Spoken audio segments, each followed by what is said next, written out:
Escura de outono, fomos ao cole de Galdo e Covas pedir truco ou trato polas casas cerca dos colexios.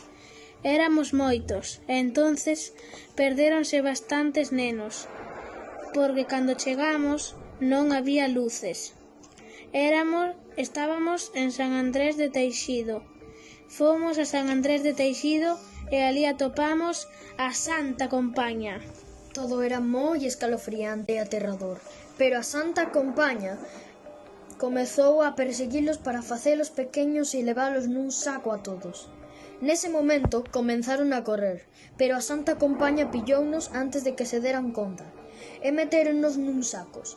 Leváronos a un garaxe e cando lles abriron os sacos para que poderan sacar a cabeza, viron algo aterrador. Eran corpos movéndose sen cabeza. Detrás deses corpos había un cofre dourado. Todos escaparon menos un rapaz chamado Jaime que quería saber que había dentro do cofre.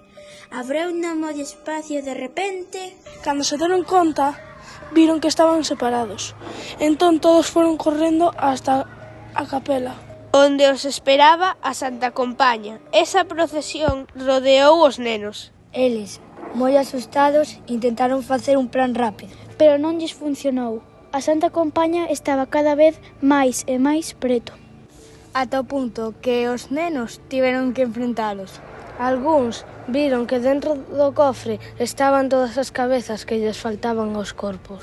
Jaime deu a volta e viu a Santa Compaña que se preparaba para decapitalo. Colleu tanto medo que saiu pitando cara ao cementerio, onde se atopou cos seus compañeiros que estaban aterrorizados. Cando pensaron que estaban a salvo, víronse rodeados polas luces das candeas, xa que non era tan fácil escapar das ánimas. Os nenos correron mortos de medo cara aos cantís da herbeira. Cando chegaron, tremendo, protexéronse cunha cruz de pedra. E a Santa Compaña parouse. De súpeto, unha espesa néboa comezou a baixar e os nenos non podían ver nada, pero podían escoitar os pasos da Santa Compaña cada vez máis cerca. Todos empezaron a correr en todas as direccións. Algúns nenos escaparon e foron ata as súas casas. Outros nenos non deron escapado. Entón, a Santa Compaña decapitounos e eles uníronse á procesión.